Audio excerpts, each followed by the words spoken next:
Heme aquí con Tiburcio Gabilondo. Tiburcio, muchas gracias por estar aquí, bienvenido. Encantado, muchas gracias de invitarme. Qué gusto saludarte.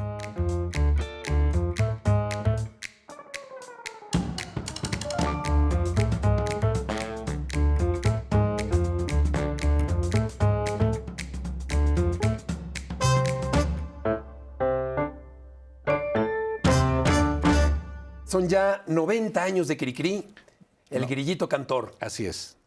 Ese apodo onomatopéyico, tan querido, tan entrañable, que nos trae tantos recuerdos a muchos mexicanos, canciones que realmente han dejado una huella muy importante, un legado de ingenio, de talento, de creatividad, de calidad musical por parte de tu padre.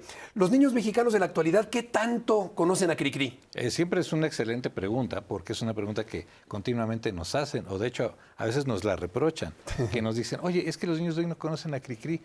Bueno, a ver, ¿a cuántos niños le preguntaste, no? No solo a mi sobrino. Bueno, decidimos hacer un estudio estadístico porque eso siempre es muy útil, tener datos que ayuden a corroborar o a desmitificar algunas cosas. Bueno, aplicamos un estudio de 4,000 encuestas en niños de primaria, de 6 a 12 años, la mayor parte de ellos. Y además permitiendo que la mayoría contestara de modo propio. Eran más o menos unas 20 preguntas. Bueno, lo relevante de esto es que 87% de los niños conoce a Cricri. Aunque hay un 3% que dice, sí lo conozco, pero no me gusta. Y a mí me encanta eso. Raro. Bueno, no, es muy peculiar. Lo que pasa es que cuando le preguntas a un niño, el niño va a tender a decirte la verdad, ¿no? A menos que sienta que es un examen y que tiene que dar la respuesta correcta. Pero si se siente en libertad, te va a contestar de un modo muy, muy honesto. Y hay un 13% que decía que pues no lo conozco. Y bueno, de ahí pues se derivan otra serie de preguntas. Lo que salió muy interesante en ese estudio es que, en primer lugar, hay una diferenciación entre Francisco Gavilón Soler y Cricri. Para todavía gente de nuestra generación, es decir, los que estábamos todavía nacidos en los años 60, 70, sí ubican que Francisco Gavilón Soler es Cricri, pero para los niños contemporáneos, Cricri es el personaje, es el grillito. Y el otro, pues, es un señor, ¿no? ¿Y quién es ese señor? Pues hay que... ¿Y quién es ese señor? Hay que desglosarles el misterio. El grillo cantor. Por supuesto. Y entonces, bueno, eso sí marca una gran diferencia y quizá es la parte que a veces no percibimos bien, qué es lo que el niño está captando respecto a la identidad del artista. Lo que es cierto es que sí pueden reconocer las canciones. Y a veces también este estudio nos enseñó que quizá no escuchen a Cricri tanto o todo el tiempo como nos pudo haber sucedido a otras generaciones, pero aunque lo escuchan poco, lo identifican muy fácil. Y entonces eso es muy lindo, porque bueno, quiere decir que Cricri todavía tiene algo que contarles. Claro. ¿Cómo era el carácter de Francisco Gabilondo Soler? Muy divertido. Era un señor que, bueno, para la mayoría parecía un señor muy serio. Y bueno, y algunas cosas, claro, eran estrictamente muy serio, pero en realidad era un señor muy divertido. Estaba haciendo bromas todo el tiempo. Y ese humor que caracteriza a Cricri y caracterizó a las canciones que hacía Francisco Gabilondo antes de hacer Cricri, bueno, pues era parte inherente de su carácter. Siempre nos estaba haciendo bromas. Me recuerdo un día que llegamos de la primaria, mi hermana y yo, mi hermana es un poco más chica, ella estaba todavía en kinder, y nos dijo, oigan, ¿saben qué? Fíjense que trajeron unos perritos y están allá atrás. Y entonces la casa tenía un jardín muy largo, y entonces vamos mi hermana y yo, recuerdo agarrados de las manos, emocionadísimos que íbamos a ver unos perritos. Y sí, había unos perritos en la pared, era un calendario. Y entonces él lo puso ahí, pero con toda intención, hacernos caminar todo eso y llegar a ver los perritos. Y entonces como eso era bromas todo el tiempo, pero no eran bromas pesadas, no eran bromas groseras, eran bromas que se diluían de inmediato, pero vamos, era un señor muy alegre que siempre estaba haciendo eso, partiendo del humor. ¿Qué tan osado fue como compositor? Muy buena pregunta. Muy osado compositor. ¿Por qué? ¿A qué me refiero?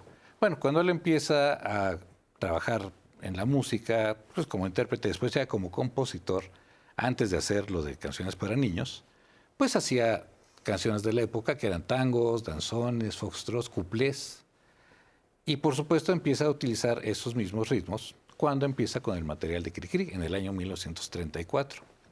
Pero pronto se da cuenta que pues tiene muchas historias que contar y a partir de la idea de contar cierta historia, lo ideal es tener el ambiente musical apropiado. Es decir, si va a hablar sobre un camello del desierto, pues lo ideal es que la música tenga ese estilo arabesco. Exactamente. O si la idea que le viene es de un chinito atrapado en un jarrón, bueno, debe haber elementos mucho más orientales. Y entonces empieza a explorar ritmos que no son los usuales para escuchar en la radio en ese entonces. Estamos hablando de la radio de los años 30. Bueno, pues escuchaba a Agustín Lara y claro, había otros foxtrots y música de baile, pero él empieza a tocar valses y minués y rondas y danzas que no era lo que estaba de moda. Alguien me decía, pues que Cricri ya no está de moda. Bueno, nunca estuvo de moda porque nunca usó estrictamente música de moda. Claro, se usaba cosas de su época. Pero lo que él buscaba era contar una narrativa, por un lado, con la letra y por otro lado, con la música. Generaba un ambiente redondo. Te metía en la historia y ahí estaba la magia de Cricri. Claro, qué personaje genial, extraordinario para quienes nacimos en los 60 y crecimos con estas canciones. Cricri, Francisco Gabilondo Soler, es un referente extraordinario de lo más entrañable, de lo más profundo, de las primeras emociones y de las primeras canciones con las que nos empezamos a identificar. Tangos, por ejemplo, también porque Che Araña es el ritmo de tango, por ejemplo, ¿no? Que esa me encanta. Por supuesto, además es un tango que logra componer. Es decir, él hizo algunos ejercicios previos de los que no quedaron registro, pero tuvo la oportunidad de viajar a América del Sur, a Argentina, esperando encontrar buena fortuna. Le fue muy mal, le fue terrible, pero cuando regresó ya tenía mucho más fino el estilo tanguero. Y entonces pudo escribir el Che Araña y otro tango que es menos conocido de la serie Cricri, que se llama Tango Medroso. Y este es muy interesante porque el lenguaje sí es muy, muy tanguero. Yo les invito a que la busquen y la descubran porque siempre hay algo interesante en Cricri. Hay canciones que, pese a que tenemos las muy conocidas de La Patita, Cucurumbé, El Ropero, Cochinitos Dormilones, Marcha de las Letras, pero hay otras que se quedan ahí un poco rezagadas, sí, como Tango Medroso, Conejos Panaderos, Enanos Toreros. Ese es un pasodoble muy divertido. Pasodoble. Y entonces, porque claro, regresando a la parte de meterse en la temática, y además que creo que como pasodoble es genial la pieza. Entonces, siempre hay algo interesante que descubrir en Cricri, aparte de tener todos estos grandes clásicos que no pueden faltar, empezando por El Ratón Vaquero, ¿verdad? Claro, por supuesto. Hablando del pasodoble, fue torero tu papá. Así es, exacto. Él, cuando llega a la Ciudad de México, bueno, él llega con la intención de dedicarse a la música, pero claro, la ciudad es tremendamente estimulante y pues descubre que pues también puede incursionar en el boxeo. Entonces se metió a un gimnasio, no recuerdo ahorita el nombre exacto del gimnasio, me lo van a tener que perdonar esta vez, pero entonces resulta que él empezó a entrenar ahí y daba peso welter. Entonces llegó a ser campeón de peso welter en la Ciudad de México, pero pasa un detalle, solo había 4 de peso welter. Entonces decía él, pues alguno tenía que ser el campeón, ¿no? Pronto dejó eso porque descubrió que había un instructor que daba clases de toreo, que al parecer se llamaba Frascuelillo, y entonces daba instrucciones en la antigua plaza que estaba en la colonia Condesa. El toreo. Exactamente, clases de toreo. Y pues le entró la emoción de hacer esto porque, claro, pues era joven y la adrenalina se ve que en su momento era lo suyo. De modo que estuvo practicando mucho esto y llegó a portar inclusive traje de luces. No tomó la alternativa, pero lo interesante es que para el tiempo en que él empezó a hacerlo de Cricri, él seguía toreando. Y de hecho llegó a torear todavía hasta 1940, principios de 1940. Y participó en muchas giras, giras y presentaciones artísticas que tenían artistas de la misma XW, donde algunos de ellos toreaban y él era uno de esos participantes. Esa parte es como prácticamente desconocida. Sí, ¿no? Aunque no para mí, porque yo recuerdo claramente haberlo leído y varias veces en distintas páginas o en distintos libros, que fue torero, incluso una fotografía famosa en la que se ve a tu padre vestido de torero, con el traje de luces. Tiburcio, ¿no has pensado en realizar un documental sobre la vida de tu papá? Sí, de hecho yo estoy trabajando en una biografía apropiada para Francisco Gabilondo, porque sabes que hay muchos mitos, hay muchas leyendas urbanas ¿Cómo alrededor cuál? de Cricri. Bueno, por ejemplo, hay una muy divertida respecto a la creación de Cricri y en contraparte a un personaje de Disney que se llama Pepe Grillo. Y hay otra parte, hay otra historia muy divertida alrededor del ratón vaquero. Eh, y me encanta porque en realidad son historias salidas de la imaginación popular.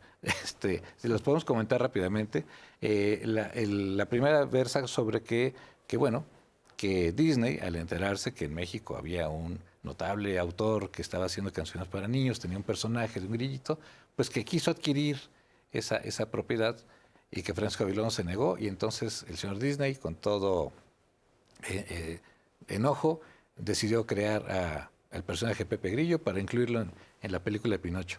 Bueno, no tiene nada que ver, porque recordemos que las comunicaciones de antes no eran como las de ahora. Ahora nos podemos enterar muy rápidamente o con mucha accesibilidad lo que puede estar pasando en América del Sur, en el centro de África o en Mongolia, pero antes no había tales comunicaciones. Sí. Cricri surge en 1934. La película de Pinocho se estrenó en 1940. De hecho, empezó a dibujarse, a hacerse en 1938, después del estreno de Blancanieves. Y una cosa muy importante, en el libro de Pinocho de Collodi existe un personaje que es un grillo, pero no tiene el papel de la conciencia, sino la culpa, porque es un personaje que le decía a Pinocho, no debiste desobedecer a tu papá. Entonces, bueno, pero sí son talentos más o menos contemporáneos. Entonces, claro, es muy sencillo crear la confusión, pero el resto no tiene nada que ver.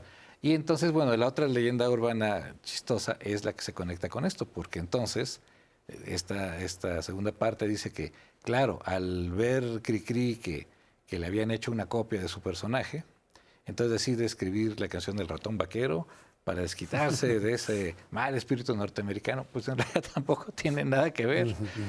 Sucede que desde la época del cine mudo y hasta todavía muy entrados los años 30, había una enorme cantidad de películas de vaqueros en el cine. Era muy recurrente la figura del norteamericano como un cowboy, ¿no? Con botas, con sombrero, te ponen el caballo, salvando la situación. Entonces era una figura muy usual. ¿Cuál ha sido la canción de Cricri más escuchada? Justamente El ratón vaquero. Es el gran hit de Cricri. Y además es muy curioso porque es una canción que es una canción que tiene la característica de ser fusión. Es decir, combina polka norteña con country norteamericano, country más del estilo sureño, porque además hay varias escuelas de country. Y además hay una parte en la que el ritmo también cambia. Es decir, es una canción que no tiene un ritmo continuo, cambia de ritmo. Y por alguna razón, estos primeros 4 o 6 compases de la canción tienen un pegue impresionante. Yo creo que ya se han incrustado en el ADN de todos los mexicanos. Sin duda. ¿Qué crees que pensaría tu padre si escuchara las letras de algunas canciones de la actualidad que contienen violencia, insinuaciones sexuales y otro tipo de cosas que no tienen nada que ver con aquellas letras tan candorosas, limpias, ingeniosas, a cargo de Cricri? Bueno, yo creo que una cosa que él estaba muy consciente es que el niño no se puede sustraer del ámbito donde crece, de modo que el hecho de que muchos niños se enfrenten a canciones para adultos no es una cosa nueva. De hecho, esto ya sucedía en los años 30. Había una intérprete que era una niña, que se llamaba Mina Mina, que era una niña de 4 o 5 años, que interpretaba canciones de Agustín Lara, como Ven de caro tu amor aventurera, y la gente, bueno, se desternillaba de risa porque pues era un contraste muy grande que una niña tan pequeñita cantara una canción así. Entonces, él estaba consciente de que este tipo de cosas suceden. Yo creo que él criticaría que, bueno, sí, le incomodaría quizá que no hay tanta construcción musical como podría haber. A veces, sí, la construcción rítmica es amplia, pero las partes armónicas y melódicas quizá no se trabajan tanto porque se buscan fórmulas simples que las hacen accesibles a la población. Pero la parte yo creo que él le incomodaría mucho es que no hubiese riqueza en el lenguaje. Él se caracterizó siempre por tratar de, con pocas palabras, hacer una muy buena narrativa. Esa es una característica interesante en Cricri. Y yo creo que esa es la parte que quizá criticaría mucho.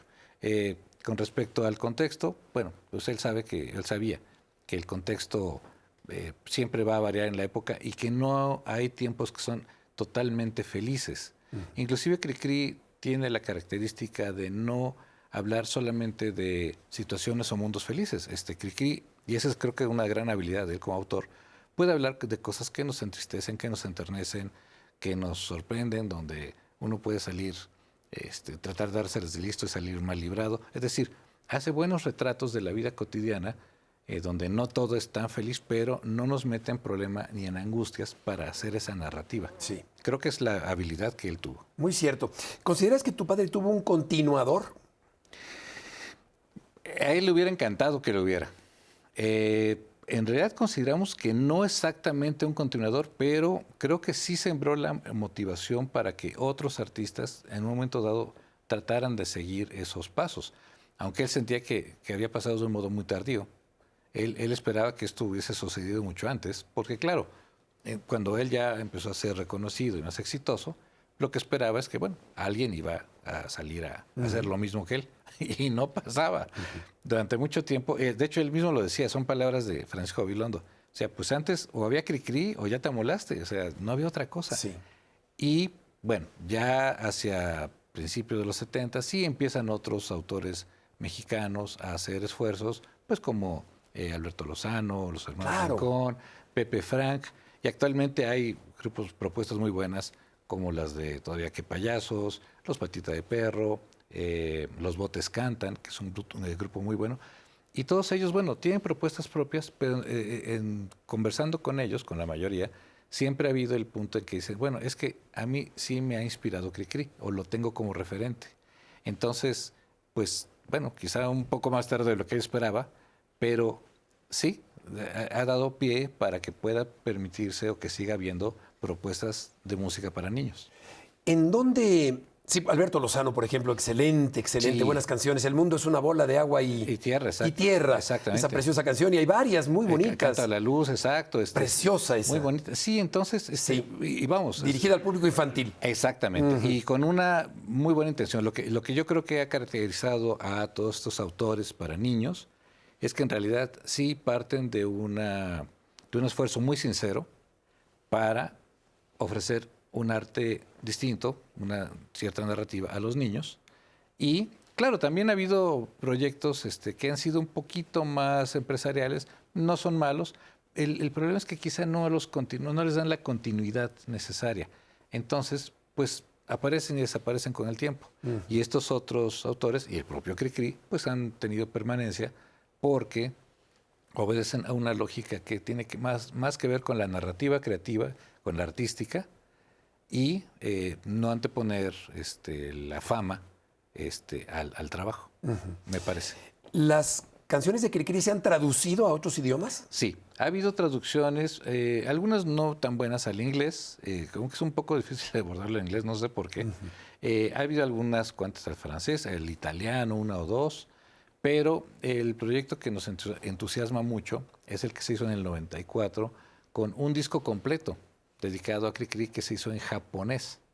Lo hizo un músico japonés de nombre Takuzo Ida, quien era intérprete de música mexicana y latinoamericana. La historia es muy bonita porque él, de muy jovencito, contempló esa famosísima gira de los Panchos por Japón y él dijo, yo quiero hacer eso. Entonces fue al conservatorio, estudió guitarra, consiguió otros 2 amigos que lo siguieron y entonces interpretaba música de trío en Japón. Y lo invitaban a la Embajada de México para amenizar los encuentros. Pero cuando se encontró con Cricri, dijo, yo quiero cantar eso, pero en japonés. Y quedó un proyecto muy, muy bonito. ¿Y qué buscaba tu padre al humanizar a los animales? Porque de repente un ratón que habla, que camina, que porta un sombrero, hay esta tónica en algunas de las letras de Cricri. ¿Qué buscaba tu padre con eso? Pues en realidad hacer metáforas, porque en realidad él tenía mucho la referencia o la escuela de las fábulas y los cuentos clásicos, donde, por supuesto, los animales... De Esopo. Exacto. No, y de hecho, recuerden aquella letra de del libro de Mil Estampas, que aparece en la canción del ropero. Bueno, ese libro de Mil Estampas es un libro de fábulas de Esopo. Y justamente, bueno, pues él se había imbuido de todo esto, ¿no? Y entonces es un referente muy fuerte, muy normal para él, porque, bueno, si es algo de narrativa para niños, se puede enfatizar. De hecho, las características que llegan a tener muchos de estas criaturas, él decía personajes de pelo y pluma, pues pueden retratar muy bien también a la conducta humana. Entonces, pues quedaba muy bien, quedaba muy redondo, y además lo hacía de una manera muy agradable. Nunca hay una cuestión grotesca en las cuestiones Así de es. Cricri. ¿Qué eventos, Tiburcio, se van a realizar para conmemorar estos 90 años del Grillito Cantor? Pues estamos muy contentos porque sí hemos podido organizar una muy bonita fiesta, y de hecho hemos iniciado los eventos, bueno, los hemos enmarcado en un festival. Este festival se llama Festín Mustín Cricri, pero Festín Mustín es una abreviación de Festival Internacional Musical Teatral Infantil Cricri. El aniversario propiamente es el 15 de octubre, es el día que surgió el personaje de Cricri. Pero para no limitarnos a un solo día, porque pues nos gustan las fiestas grandes, pues hombre, pues aprovechar y tener la oportunidad de que muchos talentos que ya interpretan o recurren a Cricri para hacer arte, bueno, pues sean partícipes de esto. Qué bueno que honras de esta manera tan amorosa y tan agradecida a la memoria de tu padre, que fue un personaje extraordinario para México.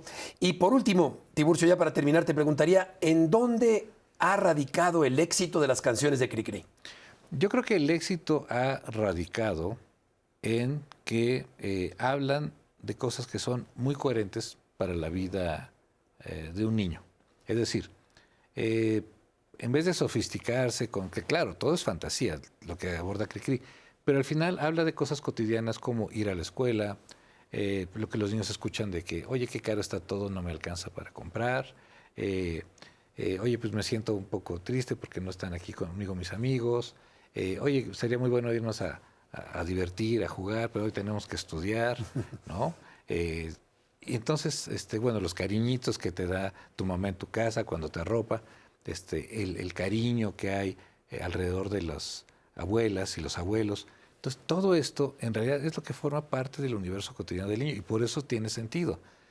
Y además te lo hace de un modo agradable, es decir, una muy buena narrativa, un lenguaje muy cuidado, con muy buena música y un arte que él mismo decía que es de corazón. Ese no es arte fingido.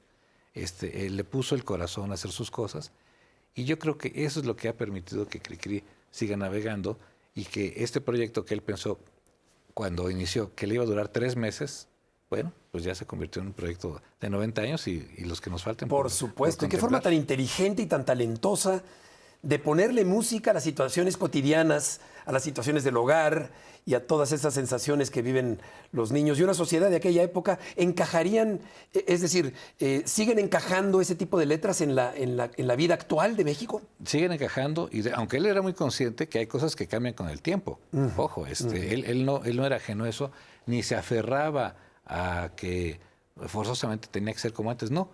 Porque además él mismo fue viviendo los cambios que trajo el siglo XX. Él nace en 1907, todavía con un pedacito de la vida como era del siglo XIX, esa época porfirista, muy a modo, muy afrancesada.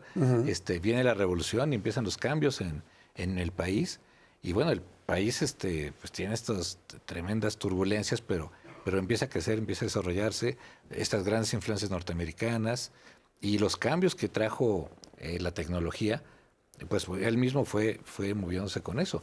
Entonces estaba muy consciente de que no, las cosas no son para siempre, pero por eso él trataba de hacer su trabajo lo mejor posible, porque dijo, bueno, pues ojalá que dure lo que pueda durar, pero vamos a hacerlo lo mejor posible para que tenga la mejor oportunidad en el tiempo. Por supuesto, y el parecido físico es impresionante. No lo conocí en persona, pero de ver tanta fotografía suya, claro, se parecen muchísimo. Tiburcio, muchas gracias por estar aquí y mucha suerte por todo esto que están por delante organizando. Muchas gracias por invitarme y un abrazo enorme a todos. Celebremos a Cricri en este 90 aniversario. Por supuesto que sí, con muchísimo gusto. Heme aquí con Tiburcio Gabilondo.